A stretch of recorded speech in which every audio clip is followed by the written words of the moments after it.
Antes de empezar, quiero advertirte, lo que vas a escuchar son historias que me enviaron oyentes de este canal, relatos que juran que son reales. Yo solo soy quien las cuenta. Si estás solo, en la oscuridad, tal vez sea buen momento para encender una luz. Empecemos. Marina tenía 23 años cuando decidió mudarse sola por primera vez. Después de meses buscando algo que se ajustara a su sueldo de maestra, encontró una casa vieja en la calle Olmos, en las afueras de la ciudad. El alquiler era tan bajo que casi no lo podía creer. Cuando llamó al dueño, un hombre mayor de voz cansada, él solo le dijo una cosa antes de darle las llaves: la casa es buena. Solo no abras la puerta del sótano después de las 10 de la noche.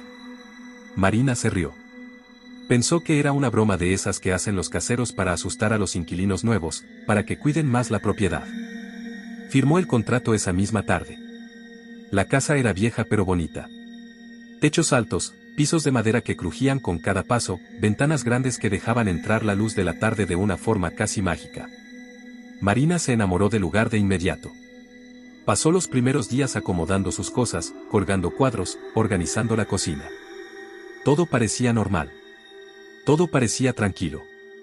La primera semana no pasó nada extraño.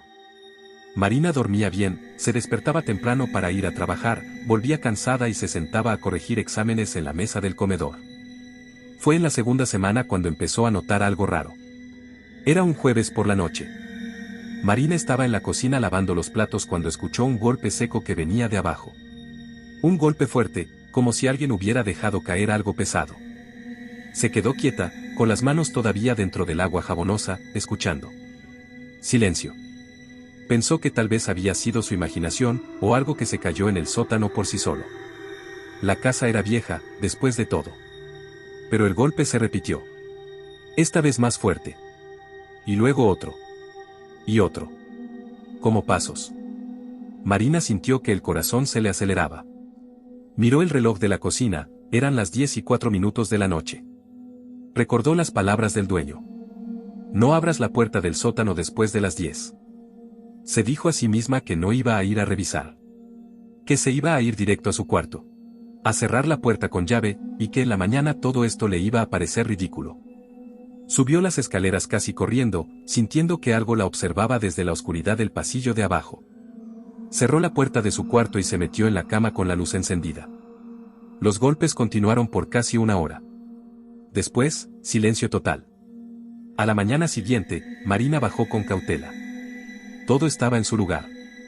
La puerta del sótano, una puerta vieja de madera con un candado oxidado, seguía cerrada, tal como la había dejado. Se dijo que había sido el viento, tuberías viejas, cualquier explicación lógica que su mente pudiera aceptar.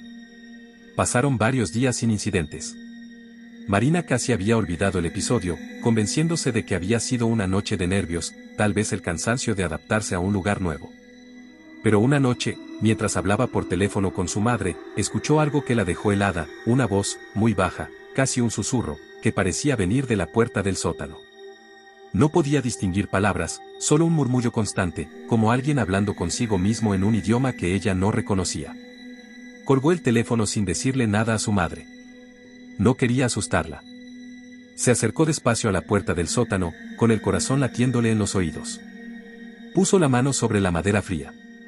El murmullo se detuvo de golpe, como si supiera que ella estaba ahí. Como si la estuviera escuchando también. Esa noche, Marina no durmió. Se quedó despierta, sentada en su cama, mirando la puerta de su cuarto, esperando que algo pasara. Nada pasó. Pero el miedo ya se había instalado dentro de ella, como una sombra que no se iba. Decidió investigar sobre la casa. Buscó en internet, en registros públicos, en periódicos viejos. Lo que encontró la dejó sin aliento. Hacía 15 años, en esa misma casa, había vivido una familia. Un matrimonio y su hijo de 12 años. Según los reportes, el padre había encerrado al niño en el sótano como castigo una noche de tormenta. Se suponía que era solo por unas horas.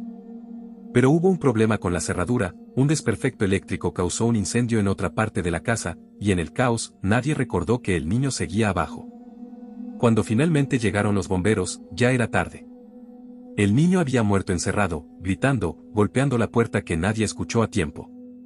Marina sintió que se le helaba la sangre. Los golpes. Los golpes que ella había escuchado no eran el viento. Eran los mismos golpes de aquel niño, atrapado, pidiendo ayuda, 15 años después.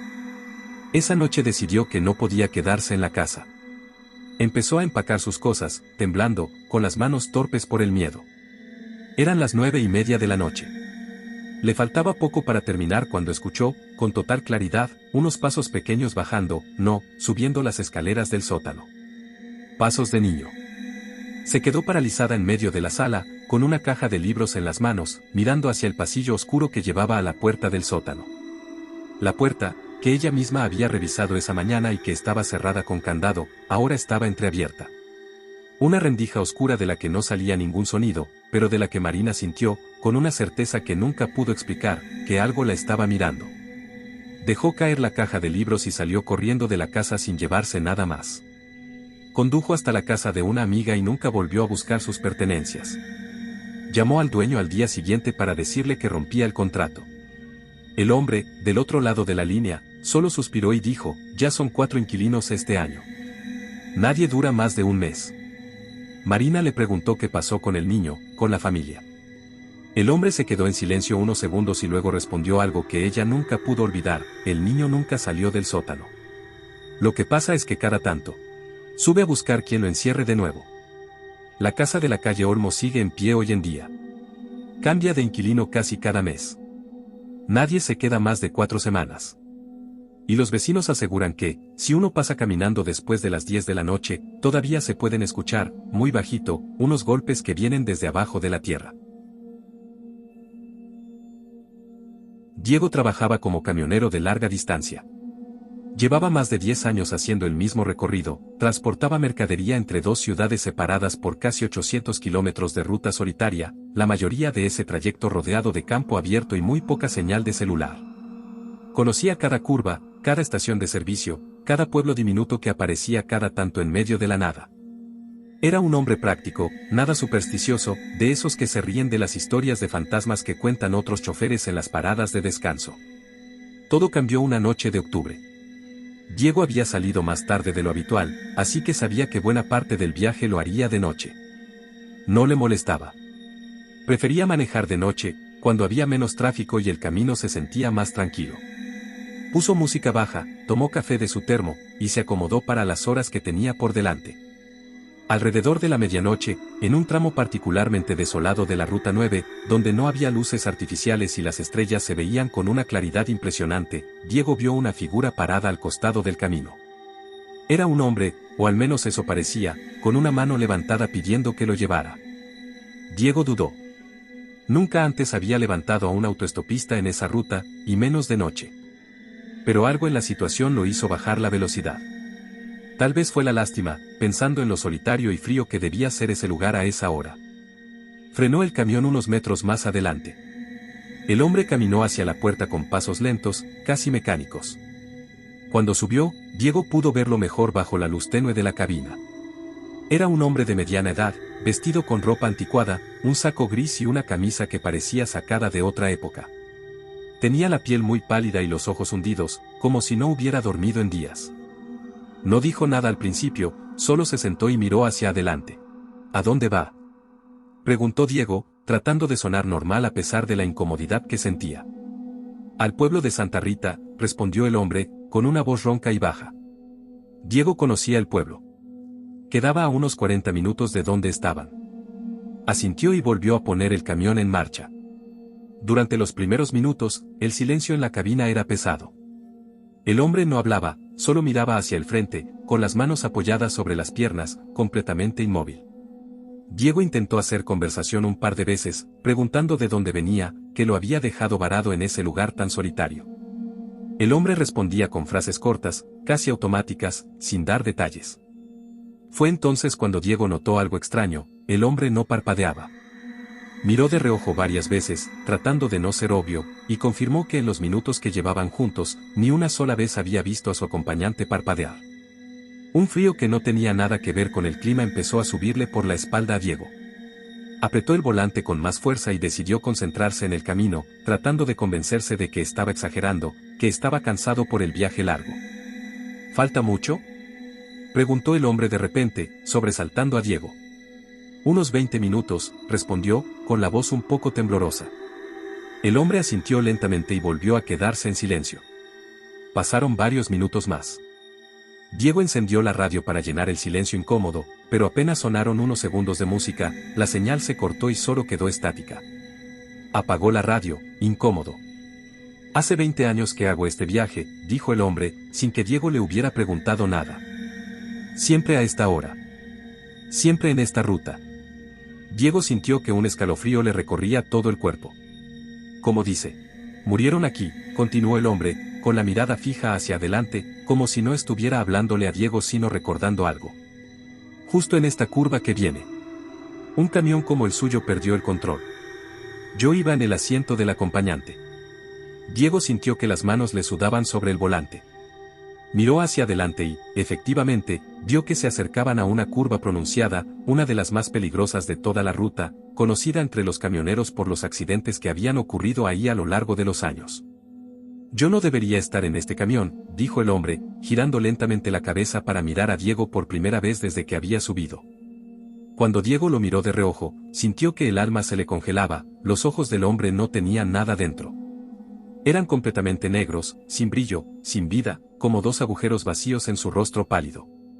Nadie debería estar en este camión, repitió el hombre, y su voz sonó distinta, más profunda, como si varias voces hablaran al mismo tiempo. Diego, aterrado, pisó el freno con todas sus fuerzas. El camión derrapó sobre el asfalto, las llantas chillaron, y por un instante todo pareció suspenderse en el tiempo. Cuando el camión finalmente se detuvo, sacudido y con el corazón a punto de estallarle en el pecho, Diego giró la cabeza hacia el asiento del acompañante. Estaba vacío. No había rastro del hombre. La puerta seguía cerrada. No había forma de que hubiera bajado del camión en movimiento sin que Diego lo notara. Simplemente había desaparecido. Diego se quedó ahí, paralizado, respirando con dificultad, mirando el asiento vacío durante varios minutos. Finalmente, con las manos temblando, decidió seguir manejando. No podía quedarse detenido en medio de esa ruta oscura ni un segundo más. Cuando llegó a la próxima estación de servicio, casi una hora después, entró corriendo y le contó lo sucedido al encargado, un hombre mayor que trabajaba ahí desde hacía décadas. En lugar de reírse o de dudar de él, como Diego esperaba, el hombre solo asintió con gravedad. Hace 20 años, dijo el encargado, hubo un accidente terrible en la curva que usted describe. Un camión se salió de la ruta durante una tormenta. El chofer murió en el acto. Pero lo que la gente no sabe es que llevaba un acompañante esa noche, un pasajero que había levantado en la misma ruta, cerca de donde usted dice que lo levantó a él. Diego sintió que se le helaba la sangre. El cuerpo del pasajero, continuó el hombre, nunca fue encontrado. Dicen que sigue buscando el camión en el que murió. Que sube a cualquier vehículo que se le parezca, en la misma hora, buscando terminar el viaje que nunca pudo completar. Diego nunca volvió a manejar de noche por la Ruta 9. Pidió que lo cambiaran a otro recorrido, aunque eso significara ganar menos dinero. Hasta el día de hoy, cuando algún colega le pregunta por qué evita esa ruta, él solo cambia de tema. Pero quienes lo conocen bien saben que, desde esa noche, Diego jamás volvió a levantar a un autoestopista. Y dicen que, a veces, en las noches de más calma, todavía lo ven mirar el asiento del acompañante con una expresión de puro terror, como si esperara verlo ocupado de nuevo. Valentina tenía 19 años y necesitaba dinero extra mientras estudiaba en la universidad. Una amiga le recomendó un trabajo de niñera para una familia que vivía en un barrio elegante, a las afueras de la ciudad. La señora Duarte, la madre de la familia, la entrevistó por teléfono y le explicó que necesitaba a alguien de confianza para cuidar a su hija de 8 años, Camila, mientras ella y su esposo salían a un evento importante. Solo será esta noche, le dijo la señora Duarte. Volvemos antes de la medianoche. Camila es una niña tranquila, no da problemas. Solo hay una cosa que necesito que tengas muy en cuenta. Valentina escuchó atenta. No dejes que Camila hable con el espejo del pasillo de arriba, dijo la señora, con un tono que Valentina interpretó como una broma familiar, tal vez algún juego que la niña tenía. Es solo una manía de ella. Si empieza a hacerlo, distráela con otra cosa, llévala a su cuarto. No es nada grave, pero preferimos que no lo haga. Valentina se rió por dentro, pensando que era una de esas rarezas de las familias con niños pequeños, y aceptó sin darle mayor importancia. Esa noche llegó a la casa, una construcción grande y elegante con jardines bien cuidados. La señora Duarte le presentó a Camila, una niña de cabello oscuro y ojos grandes, muy educada, que saludó a Valentina con una sonrisa tímida. Los padres se fueron poco después, dejando instrucciones sobre la cena, la hora de dormir, y repitiendo una vez más aquella advertencia extraña sobre el espejo. Las primeras horas transcurrieron sin problemas. Valentina y Camila cenaron juntas, vieron una película animada en la sala, y la niña se mostró dulce y conversadora, contándoles sobre su escuela, sus amigas, su gato. Alrededor de las 9, Valentina la llevó a su cuarto para que se pusiera el pijama y se preparara para dormir. Fue mientras Camila se cepillaba los dientes en el baño que Valentina, esperándola en el pasillo, notó el espejo del que había hablado la madre. Era un espejo antiguo, de marco dorado, colgado en la pared del pasillo del segundo piso, entre la puerta del baño y el cuarto de Camila. Tenía un aspecto viejo, con el vidrio ligeramente opaco en los bordes, del tipo de objetos que parecen haber estado ahí desde mucho antes de que la familia se mudara a la casa. Valentina lo miró con curiosidad, preguntándose qué tenía de especial ese espejo como para merecer una advertencia tan específica. No vio nada fuera de lo normal, solo su propio reflejo, un poco distorsionado por la antigüedad del vidrio. Camila salió del baño y, en lugar de ir directo a su cuarto como Valentina esperaba, se detuvo frente al espejo. Se quedó mirándolo fijamente, con una expresión que Valentina no supo interpretar. No era miedo, ni alegría. Era algo más parecido a reconocimiento. Camila, vamos a tu cuarto, dijo Valentina, recordando las instrucciones de la madre. La niña no respondió. Siguió mirando el espejo, y después, en voz muy baja, casi un susurro, dijo: «Hola de nuevo». Valentina sintió un escalofrío recorrerle la espalda. Se acercó rápidamente y tomó a Camila de la mano, alejándola del espejo. «Vamos, se hace tarde», dijo, tratando de sonar tranquila. Camila la siguió sin resistirse, pero justo antes de entrar a su cuarto, giró la cabeza para mirar el espejo una vez más y dijo, en el mismo tono susurrante: «Ya voy». Valentina decidió no darle demasiada importancia. Los niños tienen amigos imaginarios, juegos extraños, cosas que a los adultos les cuesta entender. Acostó a Camila, le leyó un cuento corto, y se quedó con ella hasta que la niña se durmió. Salió del cuarto dejando la puerta entreabierta, tal como le habían indicado, y bajó a la sala a esperar a que los padres regresaran. Alrededor de las 11 de la noche, Valentina subió a revisar que todo estuviera bien. Al llegar al pasillo del segundo piso, sintió que algo no estaba bien. El aire se sentía distinto, más pesado, más frío. Se acercó a la puerta del cuarto de Camila y la abrió con cuidado. La cama estaba vacía. El corazón de Valentina empezó a latir con fuerza. Recorrió el cuarto con la mirada, buscando a la niña, pensando que tal vez se había levantado a buscar agua o había ido al baño. No estaba en ningún lado. Salió al pasillo, llamándola en voz baja para no asustarla si estaba escondida jugando. Fue entonces cuando vio a Camila, parada frente al espejo, completamente inmóvil, mirando su propio reflejo con una expresión vacía en el rostro. «Camila», dijo Valentina, acercándose con cautela, «¿qué estás haciendo?». «Vamos a la cama». La niña no respondió. Y fue en ese momento que Valentina notó algo que la dejó paralizada de terror: el reflejo de Camila en el espejo no se movía al mismo tiempo que ella. Cuando la verdadera Camila giró levemente la cabeza hacia Valentina, el reflejo se quedó quieto un instante, mirando hacia el frente, antes de replicar el movimiento con un retraso casi imperceptible mientras sonreía. Y el reflejo estaba sonriendo. Camila, la niña real, no estaba sonriendo en absoluto. Valentina sintió que las piernas le fallaban. Tomó a Camila del brazo con fuerza y la arrastró lejos del espejo, hacia su cuarto, cerrando la puerta detrás de ellas.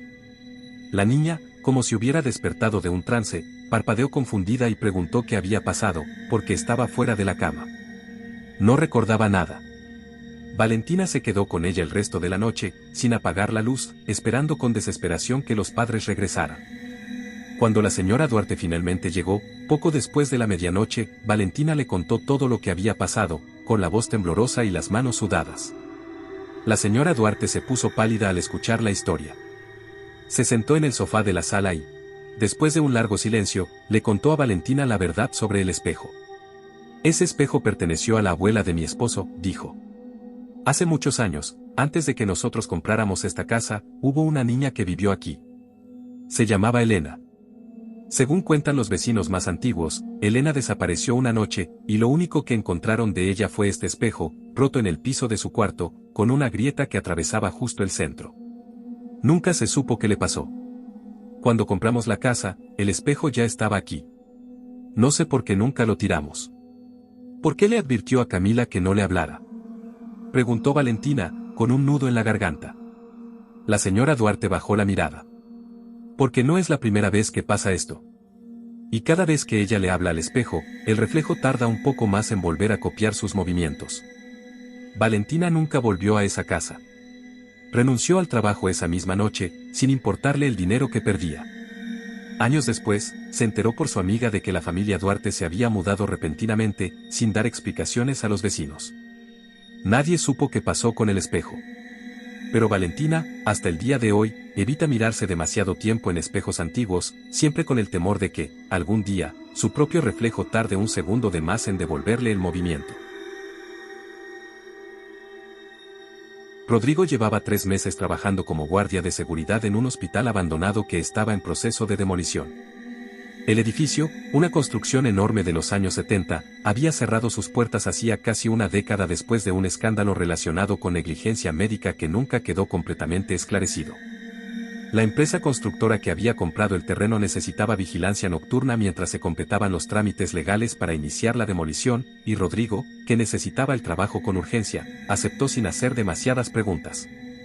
El trabajo consistía en hacer rondas cada 2 horas por los distintos pisos del hospital, asegurándose de que no hubiera intrusos, vándalos o personas sin hogar que hubieran entrado a ocupar el edificio vacío.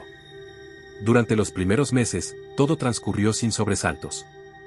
Rodrigo se acostumbró al silencio pesado del lugar, a los pasillos vacíos iluminados apenas por su linterna, al eco de sus propios pasos rebotando contra las paredes descascaradas. Pero había una regla que su supervisor le había dado el primer día de trabajo, una regla que Rodrigo consideraba extraña pero que cumplía sin cuestionar: nunca, bajo ninguna circunstancia, debía subir al 3er piso después de la medianoche. El 3er piso era la unidad de pediatría, le explicó su supervisor, un hombre mayor de expresión seria. Ahí fue donde pasó lo que cerró el hospital. No hace falta que sepas los detalles. Solo evita ese piso después de las 12. Durante el día, no hay problema. Pero de noche, quédate lejos. Rodrigo asintió, pensando que probablemente se trataba de alguna precaución relacionada con el estado estructural del edificio, tal vez esa parte era más peligrosa, con riesgo de derrumbe. No indagó más. Durante 3 meses, Rodrigo respetó la regla sin problemas. Hacía sus rondas por los pisos permitidos, evitaba cuidadosamente las escaleras que llevaban al 3er piso, y completaba su turno sin incidentes. Pero una noche de invierno, todo cambió. Era una noche particularmente fría y silenciosa. Rodrigo estaba haciendo su ronda habitual por el 2º piso cuando escuchó algo que lo detuvo en seco: el llanto de un niño, muy claro, muy real, viniendo desde arriba. Se quedó paralizado, escuchando con atención. El llanto continuó, agudo y desesperado, el tipo de llanto que solo puede pertenecer a un niño muy pequeño, tal vez de 3 o 4 años. Venía, sin lugar a dudas, del 3er piso. Rodrigo sintió que el pulso se le aceleraba. Su primer instinto fue seguir la regla, alejarse, ignorar el sonido. Pero el llanto era tan angustiante, tan desesperado, que algo en él, algún instinto humano de ayudar, lo hizo dudar. Pensó que tal vez algún niño sin hogar se había colado en el edificio con su familia, buscando refugio del frío, y que estaba en peligro. Con la linterna temblándole un poco en la mano, Rodrigo caminó hacia las escaleras que llevaban al 3er piso. Subió despacio, escalón por escalón, con el llanto haciéndose cada vez más claro, más cercano, más desgarrador.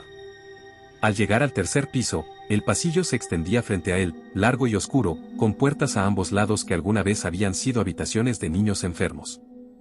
La pintura de las paredes, que en algún momento debió haber sido de colores alegres, ahora estaba descascarada y sucia, con manchas de humedad que formaban figuras extrañas en los rincones. El llanto parecía venir de una de las habitaciones al final del pasillo. Rodrigo avanzó, sintiendo que el aire se volvía más frío con cada paso, un frío que no tenía ninguna relación con el clima invernal de afuera. Era un frío distinto, un frío que se sentía en el pecho, en el estómago, un frío que erizaba la piel de una manera que Rodrigo nunca había experimentado antes. llegó a la puerta de donde parecía provenir el sonido. Estaba entreabierta. El llanto, del otro lado, sonaba tan cerca que Rodrigo estaba seguro de que, al abrir la puerta, encontraría a un niño real, asustado, necesitando ayuda. Empujó la puerta despacio. La habitación estaba vacía. Completamente vacía, salvo por una cuna metálica oxidada en el centro, de esas que se usaban en los hospitales de hace décadas. El llanto se detuvo de golpe en el momento exacto en que Rodrigo cruzó el umbral de la puerta. El silencio que siguió fue peor que cualquier sonido. Rodrigo se quedó parado, con la linterna iluminando la cuna vacía, sintiendo que cada músculo de su cuerpo se tensaba, listo para huir. Fue entonces cuando escuchó, detrás de él, en el pasillo, una voz de mujer que cantaba muy bajito. Una canción de cuna, en un idioma o dialecto que Rodrigo no pudo identificar, cantada con una ternura que resultaba, en ese contexto, absolutamente aterradora. Rodrigo giró lentamente, con el corazón golpeándole el pecho con tanta fuerza que sentía que se le iba a salir. El pasillo estaba vacío. Pero la voz seguía sonando, ahora más cerca, como si viniera de justo al lado de su oído, aunque no había nadie ahí. Salió corriendo de la habitación, sin importarle hacer ruido, sin importarle nada más que alejarse de ese piso lo más rápido posible. Bajó las escaleras a toda velocidad, tropezando un par de veces, hasta llegar a la planta baja, donde se quedó apoyado contra la pared, respirando con dificultad, con el corazón todavía desbocado. Al día siguiente, decidió investigar qué había pasado realmente en ese hospital, qué era lo que había cerrado la unidad de pediatría. Encontró un artículo de un periódico viejo, digitalizado en un archivo público, que hablaba de un incidente ocurrido 15 años atrás. Una enfermera del turno nocturno, con problemas de salud mental que nadie había detectado a tiempo, había sido responsable de la muerte de varios bebés en la unidad de pediatría a lo largo de varios meses, antes de que finalmente la descubrieran. El escándalo había sido tan grande que el hospital, incapaz de recuperar su reputación, había cerrado sus puertas poco después. Rodrigo sintió que se le revolvía el estómago. Llamó a su supervisor esa misma tarde, decidido a preguntarle directamente qué era lo que realmente pasaba en el tercer piso, porque la regla era tan estricta. El supervisor, después de un largo silencio, finalmente le contó la verdad. Cada guardia que ha trabajado ahí, en algún momento, escucha el llanto, dijo. Algunos, como tú, suben a investigar. Los que suben, siempre encuentran la cuna vacía. Y siempre escuchan la canción después. ¿Qué pasa si uno sigue subiendo?, preguntó Rodrigo, con la voz temblorosa. El supervisor se quedó callado varios segundos antes de responder. Tuvimos un guardia, hace 2 años, que no volvió a bajar. Lo encontramos al día siguiente, sentado en el piso de esa habitación, meciendo la cuna vacía, cantando la misma canción. No volvió a hablar normalmente después de eso. Está internado hasta el día de hoy. Rodrigo renunció esa misma noche. No volvió a poner un pie en el hospital, ni siquiera para recoger su último pago. Hasta el día de hoy, cuando pasa cerca de esa zona de la ciudad y ve el edificio abandonado esperando su demolición, siente que el frío de esa noche le vuelve al cuerpo. Y jura que, algunas noches muy silenciosas, si uno se acerca lo suficiente al edificio vacío, todavía se puede escuchar, muy bajito, el llanto de un bebé viniendo desde el tercer piso. ¿Cuál historia te dio más miedo? Déjamelo en los comentarios y suscríbete para más historias de terror real.